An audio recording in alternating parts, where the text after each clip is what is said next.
Sir మీకు నచ్చుతున్నాయి ఈ మధ్య వస్తున్న సినిమాలు? మీరు ఏం వింటున్నారంటే అప్పటికి ఇప్పటికి ధోరణి మారింది అంటే టెక్నికల్ ఆస్పెక్ట్స్ బాగా ముందుకు వెళ్ళిపోయాయి, దూసుకెళ్ళిపోయాయి అంటున్నారు కదా సార్. అంటే నేను వేరే ఉద్దేశంతో అంటాం కాదు, ఉన్న విషయం చెప్తున్నా. బాహుబలి బాహుబలి అన్నారు. అది రిలీజ్కి ముందు పార్ట్ 1 పార్ట్ 2 రిలీజ్ ముందు 6 నెలల ముందు నుంచి మనకి బాహుబలి బాహుబలి అని ఉంచారు. దానికి తగ్గట్టుగా విజయం పొందింది, ప్రపంచ ఖ్యాతి పొందింది, దర్శకులకి అందరికీ పేరు వచ్చింది, అందరికి బాగుంది. కాదండి అంటలా. ఇప్పుడు ఎవరైనా చెప్పుకుంటున్నారా కదా? మరి అంత గొప్ప సినిమా కదా, మరి ఎవరు చెప్పుకోరే?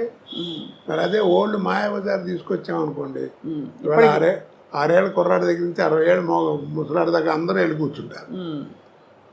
ఇప్పుడు దాంట్లో ఆ తివాసీటి వెళ్ళటం, రామలింగయ్య గారు, వంగర సుబ్బయ్య గారు ఆ తాంబూలం వేసుకోవడం, పట్టం మీద కూర్చోవడం, అది లేవటం, నెమ్మదిగా వెనక్కి జరగకుండా మళ్ళీ ఇటు రావడం, కర్రలు వాటంతా నడిచెళ్తాం, చెప్పులు నడిచెళ్తాం. ఆ షాట్ తీయమనండి. ఇప్పుడు తినరా? తీస్తారు, కానీ కోట్లు ఖర్చు పెడతారు. అప్పుడు ఇంతే ఉండే టెక్నిక్, కానీ చూపించారు. అవును కదా? అవును సార్. కాబట్టి నేను అందరికీ అదే చెబుతున్నాను, ఆ సినిమాలు చూస్తే అంటే ఓల్డ్ ఈజ్ గోల్డ్ అంటారు. మీకు ఓల్డ్ ఈజ్ గోల్డ్ అనే తెలుసురా? మీరు తెలుసుకుని గుర్తుపెట్టుకోవాల్సింది ఒకటి ఉందన్న. ఏమిటన్నాడు? Gold never become old. అద్భుతం. అవును, గోల్డ్ నెవర్ బికమ్ ఓల్డ్. ఇదిగే పాత బంగారం అంటారు. అది ఆ తేడాలు కనిపెట్టాలి. అవి తెలుసుకునేటువంటి జ్ఞానం ఉండాలి, చెప్పేవాడు వీడి జ్ఞానం ఉండాలి.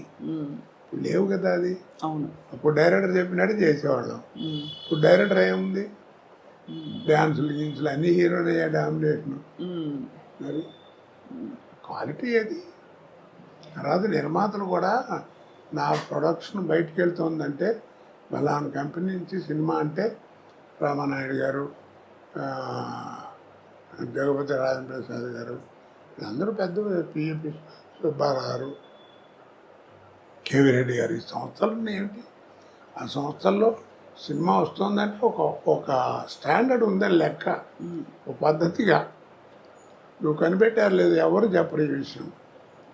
ఎవరు ఇప్పుడు నువ్వు విజయ సంస్థ సినిమాలన్నీ చూసావు కదా, ఏ సినిమాల్లో అన్నా మనిషి చచ్చిపోవడం కానీ తగలేయడం కానీ చూపించారు నీకు? ఏంటి చెప్పు? మీరు చెప్తుంటే మరింత స్ఫురిస్తోంది. అదే మీరు చెప్తుంటే గుర్తొస్తోంది, అది చేయలేదని. ఎక్కడన్నా ఉందో ఏ సినిమాలో అన్నా లేదు కదా. మరి వాళ్ళు సక్సెస్ అయినాయి. మర్చిపోయాడని ఒక డైలాగులు చెప్పడం అంతే, పిచ్చి పిచ్చిగా చూపించడం లేదు. ఇప్పుడు ఏమిటో మంటలు పెట్టడం, దాంట్లో అది ఫేస్ చూపించడం, దాని మీద డైలాగ్ చెప్పడం, ఏదో క్రోధం, ఇవన్నీ యారగెన్స్ చెప్పాలంటే అవేం లేకుండా ఎడ చేశారు. కాబట్టి ఆ స్టాండర్డే. డిక్షనరీ. కానీ ప్రేక్షకులని కోట్లు పెట్టి పోషిస్తున్నారు ఇలాంటి సినిమా కదా సార్. అంటే ప్రేక్షకుల అభిరుచులు కూడా మారాయి అంటారా? అభిరుచి అంటే అది లేకపోతే ఏం చేస్తారు చెప్పు? అవునా కదా? ఇప్పుడు జబర్దస్త్ అని ఏదో ప్రోగ్రాం వస్తుంది, పిల్లలకు టీవీ పెట్టారనుకో, అదే వస్తుంది. అది లేకపోతే ఇంకోటి తెలియదు వాళ్ళకి. అదే కామెడీ అనుకుంటున్నారు వాళ్ళు. అది విషయం. అది వాళ్ళ తప్పు కాదు, చూపించే వాళ్ళది కూడా కొంత తప్పు ఉంటుంది. మీకు కొంత అంటే బాగా అనిపించేవా సార్ అలాంటి కామెడీలు? అందుకే వాటిని కామెడీ అన్నారండి. హాస్యం అని ఎవరు అన్నారు కదా. హాస్యం అనేది వేరు. అవును, ఇది కామెడీ. హాస్యానికి కామెడీకి తేడా ఏమిటి అన్నారు. తల్లిపాలకి డబ్బా పాలకి ఉన్న తేడా. అబ్బో, ఒక్క పంచులో ఫుల్ చెప్పేశారు సార్. సార్ ఆహనా పెళ్ళంట మీరు కామెడీ హాస్యం గుర్తు చేశారు కాబట్టి, అద్భుతమైన మీరు చేసిన అన్ని పాత్రల్లో బాగా గుర్తుండిపోయే కొన్ని పాత్రల్లో ఇది కూడా ఒకటి. ఆ సినిమాతో మీ అనుబంధం మీకు ఏమైనా జ్ఞాపకం గుర్తుందా సార్? జ్ఞాపకం ఇందాక చెప్పానే, మనకి ప్రాప్తం ఉండాలండి. అది ఎందుకు వచ్చిందో ఎవరికి తెలియదా? జంజాల గారు, మా రామానాయుడు గారు అనుకోవడం. ఆ సినిమా గురించి చెప్పాలంటే చాలా గొప్ప విశేషం ఉంది. రోజు ఎయిర్పోర్ట్లో కూర్చుని ఉన్నా, మెడ్రాస్ వెళ్ళటానికి. హైదరాబాద్ ఎయిర్పోర్ట్లో ఏదో ఫ్లైట్ ఏదో ఒక అరగంట లేట్ ఏదంటే కూర్చుని ఉన్నా. రామానాయుడు గారు వచ్చారు. ఇల్లు వచ్చేప్పటికి ఆయన చూసి నమస్కారం సార్ అన్నాను. కోట సరైన టైంకి కనబడరా, రైట్ రా కూర్చో అన్నాడు. ఏంటి సార్ అన్నా? నేను ఏదైనా సినిమా గురించి వేస్తున్నదే అనుకుంటూనే ఉన్నా. కోట ఏం లేదు, జంజాల నేను 20 రోజుల నుంచి మదన పడుతున్నాం, పోటాడుకుంటున్నాం. ఓ సినిమా ఇప్పుడే ఫైనలైజ్ అయింది, ఆ వేషం బాగుంటే ఆ సినిమా బాగుంటుంది, లేదా సినిమా అట్టరవలేకపోతుంది. అంత గొప్ప వేషం అది. నేను రావు గోపాలరావుతో వేయించాలని అనుకున్నాను. గంజాల గారు వద్దన్నాడు. ఏమిటనంటే చివరికి నేను కన్విన్స్ అయ్యాను. ఎందుకు వద్దన్నావు, కరెక్ట్గా చెప్పని చెప్పాను, ఇందాక మధ్యాహ్నం చెప్పాడు అన్నాడు.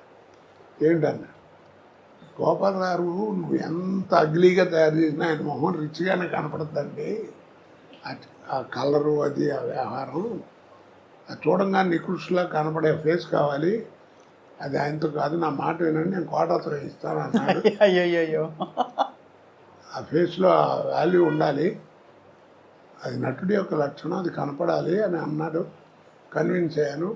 ఆ వేషం నువ్వు చేయాల్సి వస్తుంది, ఒక 20 రోజుల దాకా కావాల్సి వస్తుంది, డేట్లు జాగ్రత్త ఇవ్వు, చాలా మంచి వేషం అన్నాడు. అలాగే అన్నాను, వేషం చేశాను, అయిపోయింది. మీకు తెలిసేంత అఖండమైన విజయం.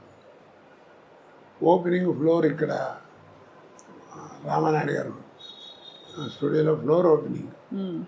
ఆ ఫ్లోర్ ఓపెనింగ్కి నేదురుమిల్లి జనార్దన్ రెడ్డి గారు అప్పుడు చీఫ్ మినిస్టర్ ఓపెనింగ్ వచ్చాడు. రిబ్బన్ కత్తిరించబోతుంటే నాయుడు గారు ఒక్క నిమిషం ఆగించారని, కోటాకు ఉన్నాడు పిలవండి అన్నాడు. ఏంటి నన్ను పిలుస్తున్నాడు, నేను వెళ్ళి ఉంచున్నాను. వీడి సినిమాలు చూస్తుంటారు, వీడి తంతు ఉంటాడు, ఇంకోటి ఉన్నాడే వాడు, వీళ్ళిద్దరు కామెడీ భలే ఉంటుందని సరదాగా మాట్లాడాడు. సరే ఈ లోపల టైం మొత్తం పోతుంది, ముహూర్తం కట్ చేశారు, అయిపోయింది. నేను అన్నాను, ఏంటి సార్ అక్కడే ఉన్నారు మినిస్టర్ గారు చీఫ్, ఏంటి సార్ నన్ను పిలిచారు అన్నాడు. మర్చిపోయానని చెప్పడం, ఈ ఫ్లోర్ వీడిదేనండి అన్నాడు నాయుడు గారు. అదేమిటి అన్నాడు. ఏం లేదండి, 32 లక్షల్లో సినిమా తీశాను, ఈ సినిమా అహనా పెళ్ళంట, మీరు నమ్మరు, ఆ 32 లక్షలు కాకుండా 1,80,00,000 నాకు కలెక్ట్ చేసింది ఆ సినిమా అన్నాడు. అబ్బాబ్బాబ్బా, ఆ రోజుల్లో 1.5 crore అంటే ఇప్పుడు ఎంత ప్రాఫిట్ చూడండి. అవును, ఆడవేనండి ఈ ఫ్లోర్కి అన్నాడు. ఇప్పుడు సార్ 1.5 crore అంటే ఆ రోజుల్లో అంత ఎక్కువ. ఇప్పుడు అసలు ఒక రోజు సినిమా 15-20 కోట్లు అంటే కూడా కంటి కానట్లే కదా సార్. అన్ని 500-1000 కోట్లు. ఇప్పుడు రామారావు అని తీసుకున్నాడు ఎవరికి తెలియదు, కృష్ణగారు అని తీసుకున్నాడు తెలియదు, సోమబాబు అని తీసుకున్నాడు తెలియదు, ఎంత పెట్టి సినిమా తీశారో తెలియదు. నాయుడు గారు వాళ్ళందరూ కూడా ఎప్పుడైనా చెప్తే మ్యాక్సిమం ఇది భారీ వర్ణ చిత్రం అని చెప్పేవారు, అంతే. అంతేగాని ఇంత అయింది ఇది అని చెప్పేవారు కాదు. అది కాదు కదా, సినిమా ఓపెనింగే మైక్ పట్టుకుని ప్రొడ్యూసరే చెప్తుండే, ఇది 400 కోట్లు అవుతుందండి, ఒక 5-6 కోట్లు ఎక్కువైనా నేను భరిస్తాను, చాలా మంచి సబ్జెక్ట్ అది ఇది. ఆ లెక్కలు ఎవడికి చెప్పుకోవాలి, ఇన్కమ్ ట్యాక్స్ కూడా చెప్పుకోవాలి, మనకెందుకు. ఇందాక చెప్పానే, సినిమా చూసేవాడికి నువ్వు ఎంతలో తీసేవాడు ఎవడికి కావాలి, సినిమా బాగుందా లేదా. ఇప్పుడు చిన్న సినిమా 4 కోట్లు తీసిన సినిమా 40 కోట్లు వసూలు చేస్తుంది, దానికి ఏమంటా నువ్వు ఏమండి. కరెక్టే సార్. కాబట్టి అలా చేయకూడదు, నువ్వు చెప్పుకోవడం, సినిమా అవసరం అయిందండి, సబ్జెక్ట్ కావాలి అందుకని రిచ్గా తీశాను, అది వేరు. భారీ వర్ణ చిత్రం అని చెప్పడం వేరు, ఇలా చెప్పడం వేరు కదా. అవునవును, అది ఆ లెక్కలతోటే ఆ సినిమా సత్తా ఏమిటో చెప్పే ప్రయత్నాలు జరుగుతున్నాయి, వాస్తవం సార్.